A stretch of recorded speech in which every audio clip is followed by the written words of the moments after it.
Al lado de la rubia. Al lado de la rubia está rubia. ¡Arriba el centro! ¡Arriba el centro!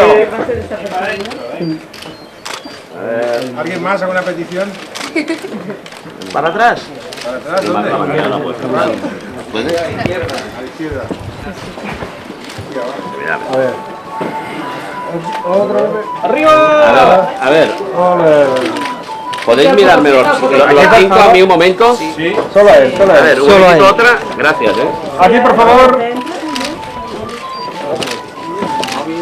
Otra, mira, arriba, arriba, arriba. Y lo de la mano va muy bien, porque sabemos quién es. Claro. ¿Eh? Aquí te hemos mirado muchas veces,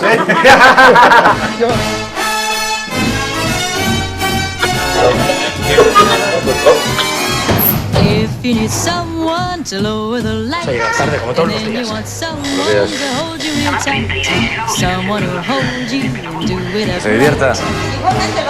Keep me in mind. Buenos días, señorita Clara. If you love Parece cansada. me and long Ay, for joder, a kiss, César. Tú sí que sabes tratar a una mujer, ¿eh? someone who'll bring you Siempre con esa some sonrisita. someone who'll kiss you. Todo bien, todo genial.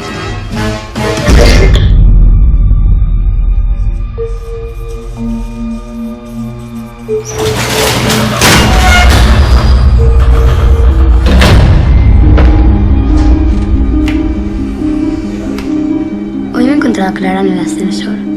¿Qué le has dicho? ¿Te preocupa? ¿No será que ella no sabe nada? Tú sabes que nunca había llegado tan lejos con nadie. Por primera vez en mi vida tenía una razón para vivir. Tengo referencias tuyas. Parece que no duras mucho en los trabajos, ¿no? El tarado ese de los mensajes. Sigue molestándola. ¿Y tú cómo sabes eso?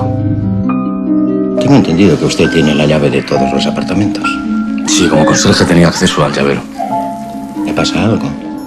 Las cosas se están complicando. Creo que ha llegado el momento de empezar en serio. Allá vamos, Clara.